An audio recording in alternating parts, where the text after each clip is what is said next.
Hi everyone, it's the Rangers Review. We are here at just about noon. Sorry we're late. Lots of stuff going on, lots of news to bring you. Chris Jack has been busy at his home office working away to keep you up to date with all the latest Rangers news in this traditionally chaotic international break. Jonny, I think a lot of people will maybe join us later instead of live because it's not 9:30. We've got a lot to get into. And you are on the Rangers Review more than ever these days. You must. I know it's because of holidays, but you must be enjoying our company and the company of the viewers. I'm certainly enjoying the company of the viewers. I'm not so sure about you and Blair. I'm looking forward to Chris being back, to be honest, to get someone that agrees with me more. No, it's been great, Josh. Back to the old days. I thought I'd retired.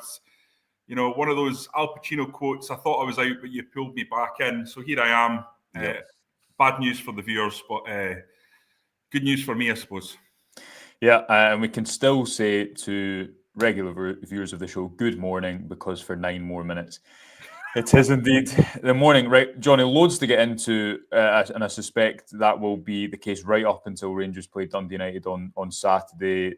Let's start maybe chronologically, start with the news last night that Chris broke exclusively that Danny Röhl had pulled out of the process to become the next Rangers head coach, the second name to do that.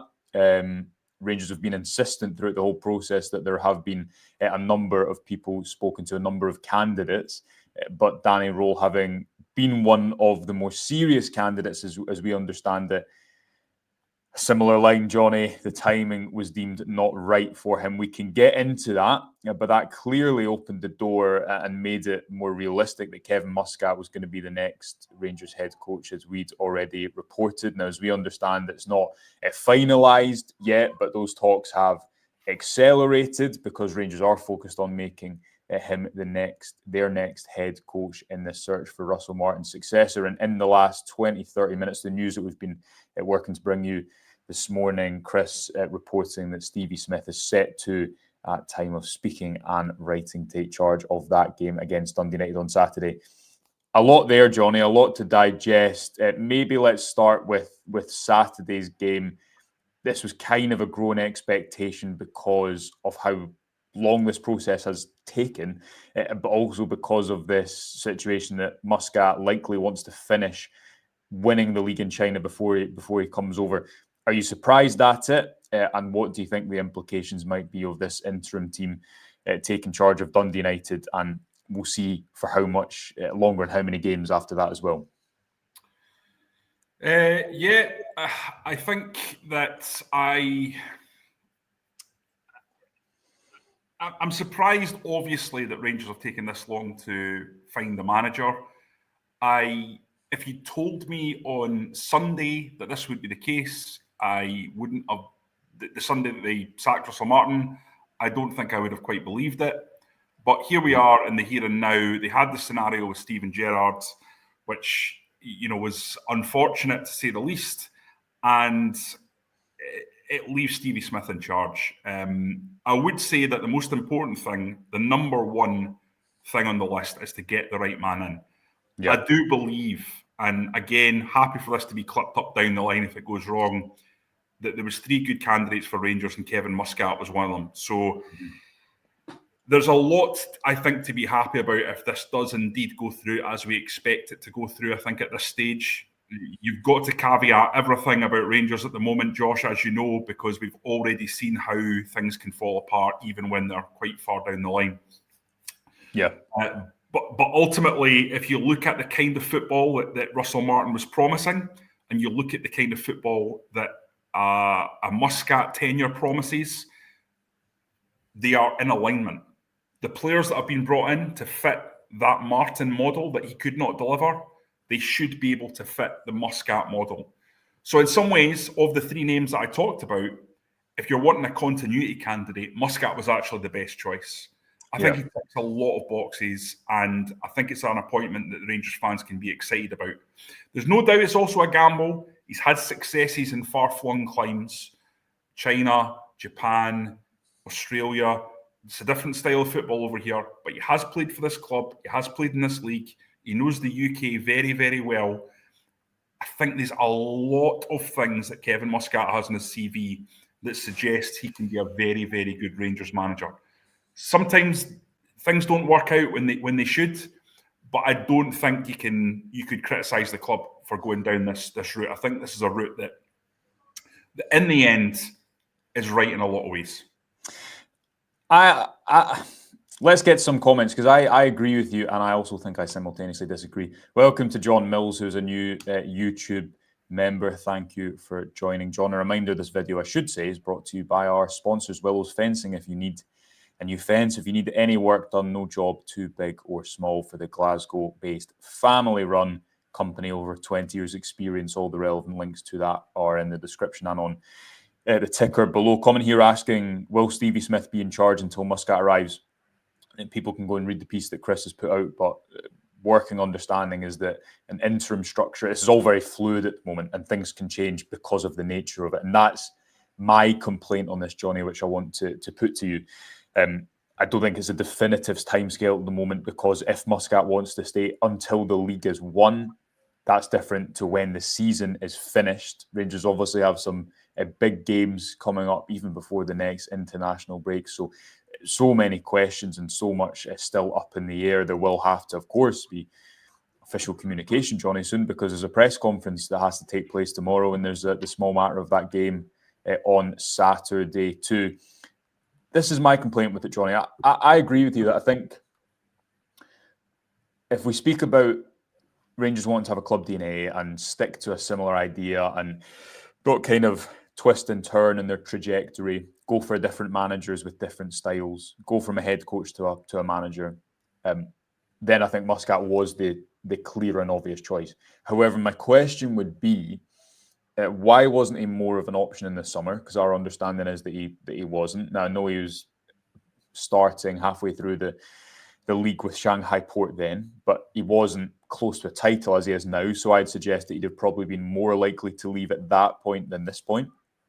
Why is it taken up until this point within the international break? Because it was clear for a long time that things weren't turning under Russell Martin. I think if the 6-0 Bruges game, there was no real coming back from that. So why is it taken up until this point? Because while I agree with you that you need to wait to get the right man, and that is more important than getting someone else like Danny Rowland a couple of weeks earlier, and I think we spoke about it, that Rowland might have been a great coach for where Rangers are at the moment.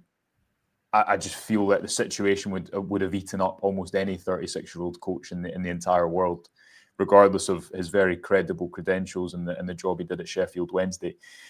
My worry, Jonny, though, is what if Muscat is appointed, he comes in 2.5, 3 weeks, and Rangers are effectively out the league title race in Europe then? Because then it's another season wasted. I think Rangers are already at the league title race. Out of Europe, I don't think Europe... Do you think it's definitive? Yeah, I do. Now? Yeah, I do. Yeah, I don't think it. I mean, they've been terrible, right? On the basis of current performance, I think it's hard to argue against. But there's also a different feel if a manager comes in and there's still an attainable points gap. Whereas if a couple more defeats come in, then I think it's not attainable whatsoever. I just think at the moment, Rangers are sitting in 8th position on 8 points. Hearts are 11 points clear of them. Celtic are 9 points clear of them. I think you have to be realistic of where this squad is and what that gap represents. I think it would be the biggest achievement in the history of Scottish football managerially for a manager to come in now and win the league with Rangers this season. I don't think Celtic are good. I think they were there for the taking, absolutely. But I think you've got to be realistic and you've got to set your expectations. I think everyone says that the recruitment has not been very good or doesn't look very good, and I don't think these players are going to change overnight with a new manager.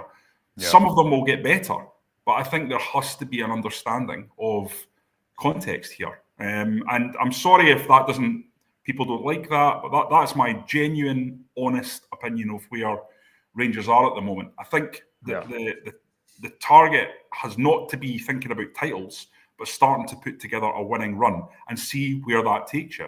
Now, having said that, I do accept that when Philippe Clement took over, I thought that the title was gone at that point. And Philippe Clement pulled it right back and managed to get ahead of Celtic. And of course, we know how that ended up. But the point was he clawed back a disadvantage.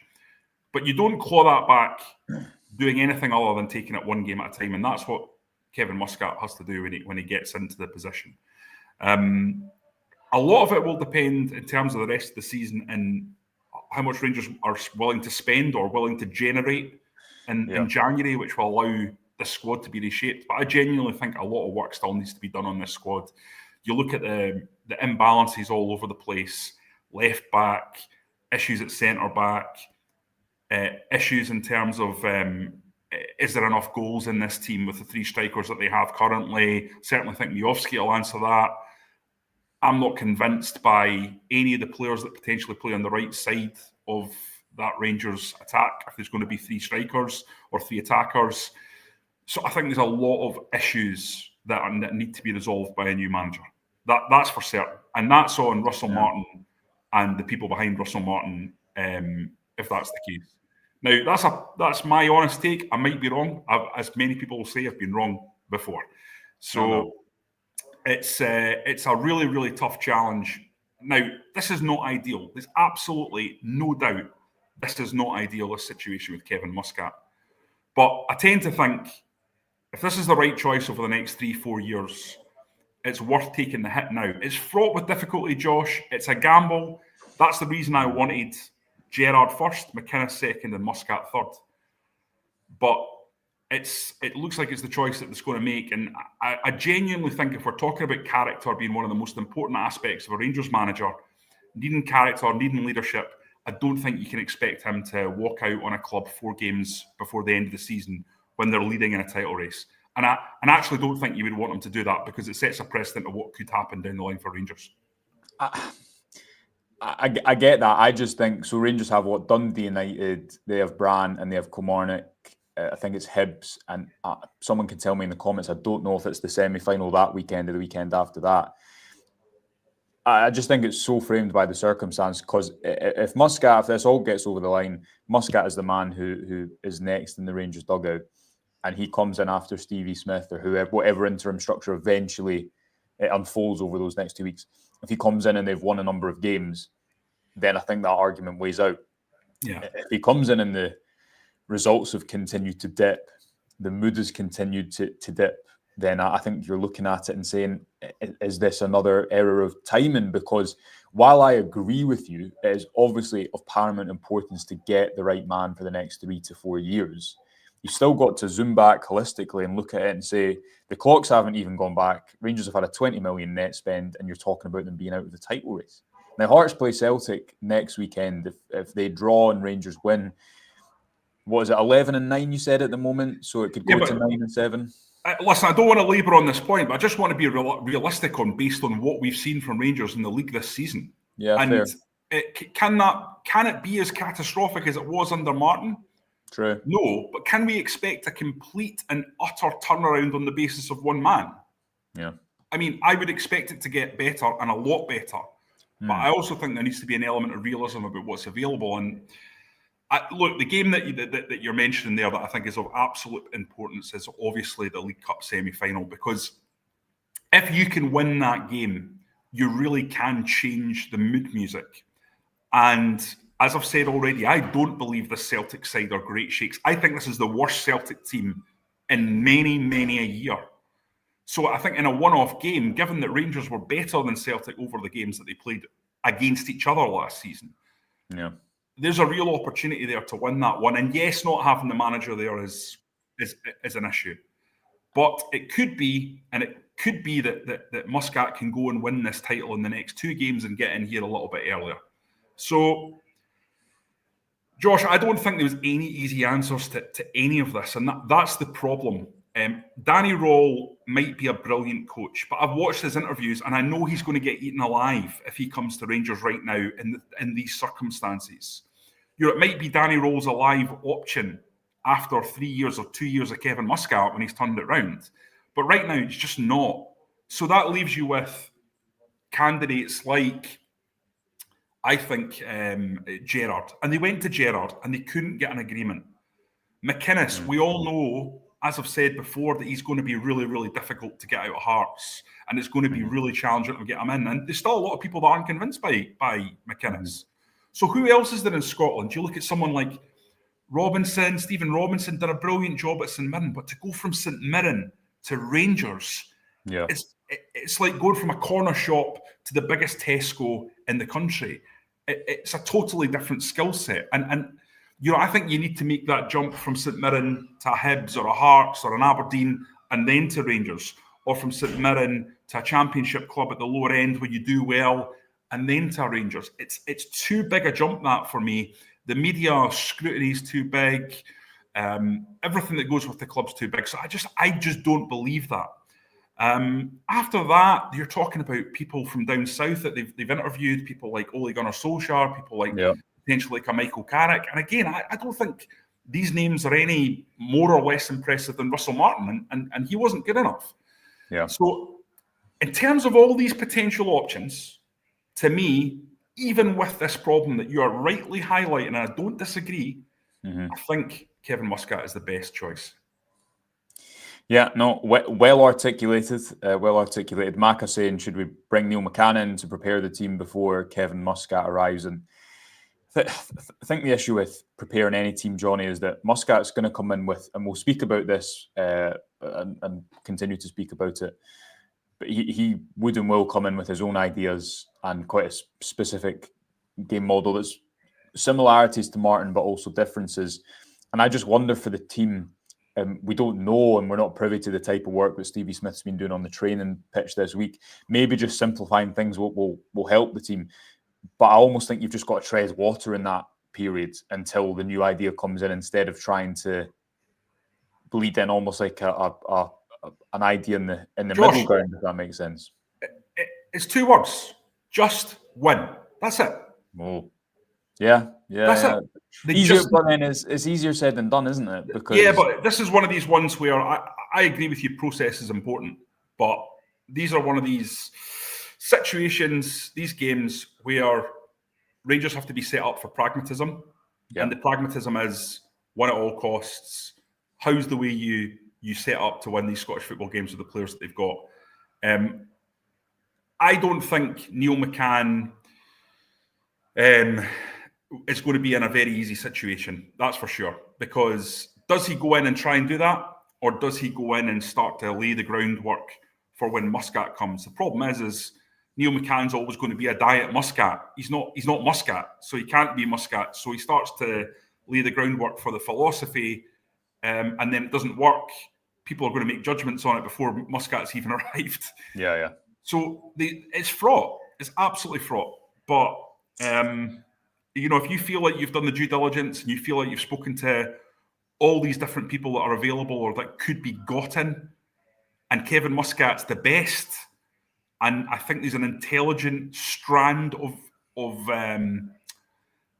opinion that is based on multiple factors that suggest that is correct, and that the club should be backed on that, then I think sometimes you have to say the longer term is more important than the immediate term, and we just have to deal with the pain that comes. And I know there's been a hell of a lot of pain, and that's the easiest thing to say in the world. But if Muscat's the right guy, then it'll be worth waiting for. Yeah, and still awaiting clarity as to what that backroom staff could look like. We'll bring people news as and when it emerges over the next 24 hours with this game coming along in the foreground. Right, Jonny, let's speak a little bit about Muscat as a profile of manager. I did not have, when we entered the international break, that I'd be spending my Thursday morning watching the Chinese Super League, but I have been. And Josh, I'm just going to shut a door in here. Give me a second. Keep talking. Okay. I can hear you. What a strange. There we go. Sorry, there's a lot of noise out there coming in. Yeah. Don't worry. In at HQ. Muscat, we're a slick operation. No one say that we're not a slick broadcasting operation here. We bring people the news whenever we have it, as and when. But Muscat obviously has had, and we had a feature on the website a couple of days ago that was actually first published a couple of years ago, when he came close to getting the job with his assistant who he'd worked with at Yokohama, and then would laterally follow him to Shanghai Port, and some really revealing insight, I think, into comparisons with Ange Postecoglou, into differences with Postecoglou. And you probably underestimate how difficult it is for Muscat to go and win leagues in all these different countries, to implement a style in all these different countries. And there is something to be said about the intangible of a demonstrable track record of winning, of doing it in a variety of places, and being more of a figurehead than someone like a Danny Roll is. And I know he was at Sheffield Wednesday, and I take that point. However, I agree with you. I just don't think at this moment in time that is what Rangers needed. If he'd had a whole summer and he'd had a whole pre-season and his football was brilliant from the start and the football was going to do the talking, then that's maybe slightly different, but that is not... Can you imagine if Roll had come in and lost against Dundee United? It would have almost been genuinely, I think, doomed from the start. Not necessarily through a fault of his own, but the wider optics. But interestingly, Muscat has been quite adaptable, and I read a quote out in the show a couple of days ago, Jonny, where his assistant, and I'm paraphrasing, it said, look, he will adapt and he'll have these similar principles, that he wants to be aggressive and he wants to attack, but he doesn't always need to do it with a 4-3-3. He doesn't always need to have his wingers by the touchline, and he'll just utilise different movements in different areas of the pitch and adapt to his team. And you've seen that with different teams he's went to. But even, as I say, looking a little bit more at Shanghai Port, last season he really nominally played like a 4-3-3. A lot of his team was built around Oscar. Remember him from Chelsea days, who went out and played in China for a long time.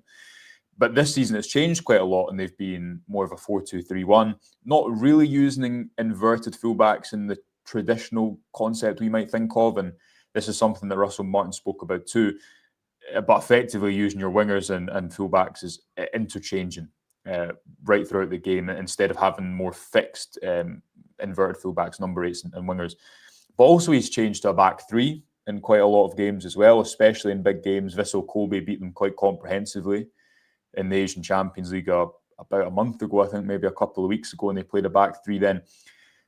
All this to say, when you're looking at what is needed at the moment, there does need to be a degree of adaptability. And I think you need a coach at Rangers who has an idea and who has a vision and who has can give them an identity, but isn't so much of a dogmatist as Russell Martin was at the start, that it doesn't get it off the ground. Do you agree with that? Do you think that can materialise and work, even if it is trying to implement it mid-season? Yeah, look, Josh, we obviously, part of doing what we do is talking about tactics and formations and ideologies and all these things. Actually, regardless of how they do it, the most important thing for a Rangers manager right now is they can overcome a low block. How they do it, we can discuss it and pull it apart, and we will do that. But I look at Muscat's philosophy and see someone that will be able to do that. That it's an attack-orientated philosophy. I think this idea of a fixed philosophy has come unstuck so spectacularly under Martin, because you've got someone who comes in who has a way of playing, he implements that way of playing, it doesn't work, what do you do now? Well, you're done. It just doesn't work. At Rangers, I don't really believe a fixed philosophy manager is ever going to work, because there's too much difference between the hardest game you'll face, for example, a Champions League game away, and the easiest game you'll face, which is Alloa or something like that in the League Cup, right? That it's the day-to-day is too different week to week. You'll be facing a team that's struggling in the Scottish Premiership at Ibrox, and then the next week you're going away in Europe. You need someone who can chop and change. The principles are the same, the principles of play, but the philosophy and the formations can slightly adapt based on what's coming up. I mean, if you're going away to play against Bayern Munich, say, you're not going to apply the same game plan as you would if you were playing against Livingston at home. You just aren't. So you need a manager that's going to say that this is how we're going to do it in a slightly different way, and this is how we're going to change and evolve our principles for these different games. I think that was one of the things that Gio did so spectacularly well. But Gio's team still, I think, even against really good teams, even against someone like Leipzig, had an attacking threat and always looked in games and was never really overrun by anyone in that season where they got to the Europa League final. But they didn't have Jonny in. Sorry to butt in, but again, to cite conversation interview we did with Roofe last week, who's obviously worked under all these managers. He said, but when we came back, and again, I'm paraphrasing, when we came back to domestic football, we didn't really have like a set structure. So effectively, Rangers would like adapt, and I'm over generalising, they'd adapt to every opponent. Whereas I think what you need is, Martin had a core abiding philosophy, but one of the issues for me is the way you talk about it and the way you sell it. Because I don't think there's a huge appetite up here, especially if the football's not good. There's not a huge appetite to discuss the nuances of it, right? You see, if Russell Martin had won his first 5 games, he could have spent a 25-minute press conference discussing rotations and whatever he wanted to. If you do it before, a manager is a salesman to the players and a manager is a salesman to the fans too. And that's why, the piece we did on the inside Russell Martin's spell, 123-day spell, there was disruption in the dressing room after Bruges away because there was questioning of what are we doing here? Like, what are we? We're 5-0 down. We're still trying to play out. We're not just kind of camping in, and then it's lost for me. Do you know what I mean?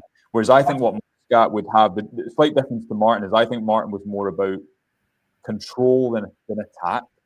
You didn't have long to implement it, and you're automatically on the back foot after that bad game against Dundee. But you're right in saying that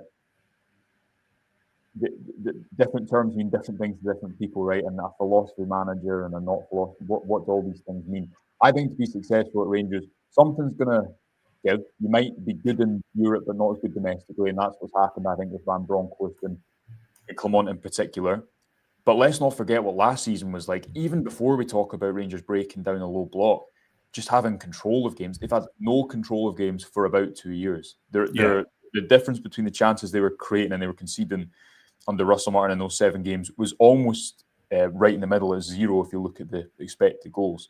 Which, if you don't know what that means, if you do know what it means, it's just very bad, basically, if you spend £20 million in a summer net spend. So you're in agreement that you do need an identity, but you need to have an adaptability. And there is some sweet spot, but I also think it's how you sell it is the most important. That's where I think you've nailed something really interesting, Josh. The idea of football manager as a salesman in an institution like Rangers. You look at Steven Gerrard's first season, right? Was anyone questioning Steven Gerrard's first season? They came second to Celtic. I can't remember how many points, but it was reasonably distant. They were put out of the cup by Aberdeen. I think, was it twice by Aberdeen? Twice, yeah. Hampden and Ibrox as well. Yeah. So no one was actually calling for Steven Gerrard's head. Why? Because I think he did really, really well to get to the Europa League. Got through 4 qualifying campaigns. Very early, he set the stall out, had a few good performances. The team looked like it had a structure. It had something to build on. Foundations were there. And slowly but surely, you could see improvement. And you could see that the manager was trying to work out Scottish football and try and work out how things were. And I think they performed well in the Europa League. That section got right down to the last game. I think it was against Rapid Vienna. Lost a very tight game in the last game of the section that could have gone either way. And overall, that first season, people would say, look, not good enough, but this guy has got something, and we can see it. Second season under Gerrard, again, COVID shut it down, but things weren't going well. The last couple of months after the break, it was disaster. But people again saw that in the first 6 months, the first 5 months of the season, the team had evolved, and there was a sense that it was getting better, and you could see that Rangers were in a reasonably good place to challenge Celtic for the one that really, really mattered, and that was the 10 in a row season for them, 55 for Rangers, and then that evolution pays off because they go an entire season without losing a single game. Mm-hmm. That didn't just happen, and it's why I get incredibly frustrated with people in the media industry and fans of other clubs who boil Gerrard's performance down to the 1 in 9 stat. I just think that's incredibly myopic and doesn't cover all that he achieved. The point I'm trying to make was Gerrard was a salesman par excellence. He had bad results, but he was able to sell what was coming. Yeah. And the reason he was able to sell it was not just because of his personality, Josh, not just the way he carried himself, But people who watch it every week, they could see it. Yeah, they know. And that was the difference with Russell Martin. The salesmanship was actually pretty good in terms of if you could see something. But those of us that have eyes, that watch every Rangers game, you watched every game twice. I watched some of the games twice. You could absolutely see that the rhetoric did not match what was on the pitch. There was no correlation. But I think if you have a good salesman as a manager, a guy who can sell that dream and who fans can rally behind, it gives them that extra leeway. And if you talk about that Gerrard first season in particular, you can kind of see that through his tenure. Yeah, absolutely. Listen, we'll round up there. A summary for people if they've been joining late through. Stevie Smith, as reported by our very own Chris Jack in the last hour or so, set to take interim charge on Saturday. We also reported last night that Danny Rose is out the race to become the next Rangers manager. Our understanding is that Rangers are working on a deal to make Kevin Muscat their next head coach. And we spent some time there talking about the implications of as and when that will happen. Rangers, of course, in action on Saturday, then away to Brann. Chris is away to that game for us before hosting Kilmarnock the following weekend. We will be live tomorrow morning, usual time, we promise, to discuss what has developed up until that point. There's loads on the website up until then. Jonny, do you have something else you want to say, or are you? No, I was just going to say that there's a wee question from Jock Blue. I think you should answer. It's directed at you, Joshua. Oh. And Jock Blue says, Josh, you were excited when Russell Martin was announced. I'd like you to address that directly. Yeah. Oh, directly. Yeah, well, I was because, again, I think if you... let's take it back to what Rangers needed, right? What Rangers needed was some form of identity. They couldn't control games. Had 77 points in the league season before. I don't think anyone in the weeks before was saying, and I would include myself in this, I don't think anyone was saying, he's the man, he's definitely going to be a success, and he's the pick. When it emerges, you obviously try and digest, what does this mean? How have they got to this point? Especially at Southampton, there was evidence of you can develop a style over a time. Now, people will scream, you just got to win, and you do have to win, but also, I think in the lead up to, you need to have something behind that, because we've seen Rangers jump around with loads of ideas in recent years, and what Martin talked about and what was delivered, I don't think matched up. The real disparity and breakdown for me, as I've repeated many times, Jonny, and I think it was Jock who made the initial comment, is that I think it was done backwards. If you'd appointed Russell Martin next year, I think the whole thing was managed terribly and the politics were played terribly and the salesmanship, and that all matters so much. Totally accept that. But if you transitioned the squad and you had got a squad a little bit more ready to hit the ground running, instead of trying to do all this, transition the squad, adopt a style of play, get through in Europe, if you tried to do all that while you were still rebuilding, while you were still trying to go for a pretty big and bold idea, I think you give it a better opportunity. The mistake for me, and the reason I say doing it backwards, was you saw in Martin's kind of final weeks, he went a lot less dogmatic. So he put two strikers on as soon as Rangers needed to chase a game. Look at the Old Firm game, where Rangers conceded. They created nothing, but they conceded nothing because they were just so focused on being defensively robust. You needed to do that at the start. So I thought he would recognise that more probably and be a little bit less absolutely dogmatic at the start, which would then give a little bit of time to grow. I don't think anyone could have foreseen it would go quite as catastrophically as it did in the end. And everything, so many examples that show everything connected. What I mean by that is look at the number 6 position, right? So you sign a number 6 to play in a certain way, Joe Rothwell, but you can't quite do it. So you bomb out your best player and your fan favourite, Nico Raskin, but you have neither at the end, so you've got to play Connor Barron there, who is your third choice. One bad decision, I think, puts you on the back foot, Jonny, and then when you've started with this idealised version, you're up against it. Does that make sense? So I think the idea and the execution of, I agree that you need someone who can deliver some sort of style, but I also think you need a figurehead at Rangers. And I think that the delivery of what you do is so important. Yeah. No, I think that's fair enough, Josh. I know I dropped you in it there, but I thought it was an amusing question. And I think this from Bojangles sums it up. He's young and still hasn't been jaded yet. No, I'm definitely jaded after covering Rangers for 4 years, 100%. There's plenty to be jaded about over the last 4 years, isn't there? Yeah, plenty to be jaded about. But yeah, like the again, you look at how Celtic have won leagues, and I know people won't like that comparison, but they've not won it by being a big, ugly, attritional team. They have a lot of passes, and they keep a lot of the ball, and they do, I think, a lot of what Russell Martin wanted to do. The difference is, how did they get there? And there's this theory that you hear a lot about in sports, which is that if someone's ahead of you, I think Liverpool did this when they took over, FSG took over. If someone is ahead of you, you can't use the same strategy to catch them, right? Because they're going to do it better than you, their implementation, their experience. So you've got to do something slightly different to catch up. And maybe Rangers were just a little bit guilty of looking at it and thinking, this is the template, this is kind of what we want. And again, I think they misconstrued the process by looking at Russell Martin and saying, oh, he's played up here for 5 months, so he gets it and he understands it. For me, what you needed to do is, instead of that, learn from the people who've been here the last 3 years and the mistakes they've made. Get a new spine to that team. That's a bigger lesson than 5 months in 2018. It's a great point you make about not doing the same thing as the other team because they'll do it better. Because actually, there's cast iron evidence, even in Scotland, that works. For example, when Martin O'Neill came into Celtic, they made Celtic a big physical unit because Rangers were a very technical team. And we know that kind of shifted the balance of power a little bit. When Walter Smith came in to Rangers, having been Scotland manager to take over from Paul Le Guen, he looked at that Celtic team and it was full of small little guys, people like Scott McDonald, Nakamura, people like that.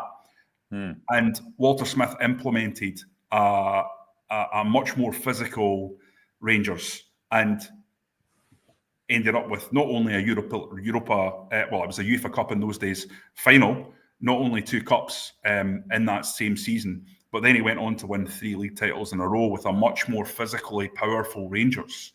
So I think that's happened, and we've seen that before. The calamity of 2012 led us to a completely different sort of Scottish football environment. But when Scottish football was back at what we expect it to be, these changes have been led by a change in strategy that is not the same as the opposition, but something slightly different. So I think that was a really interesting point. Yeah. In summary, you caught me. That slightly tired me off guard there. But in summary, I would say the implementation is very different to the theory of it. Now you covered your backside with real elan there. I was impressed. Politician's answer. Right, unless you want to dig up anything else, I'm going to do that to you next time because I've got plenty of ulterior arguments. But this is what makes the Rangers Review what it is, Jonny, isn't it? We all have different opinions. Sometimes we're right, often we're not. Exactly. Listen, it would be boring as hell to watch the Rangers Review if we all agreed. Everyone in the comments has a different take to what I have, and everyone has a different take to what you have. Some agree, some don't. But the whole thing is that everyone who is watching is fascinated by what's unfolding at the moment. And I think we'll want to see a team that is led by someone that can inspire and unite. And I think those things are massively important. Yeah, absolutely. Right, we'll leave it there. We'll be back at some point. Loads of coverage for you across the Rangers Review as ever. Thanks to Jonny for joining us. Thanks to you for joining us at a slightly later time. We'll see you at 9:30 tomorrow, hopefully. Until then, enjoy the rest of your Thursday and goodbye for now.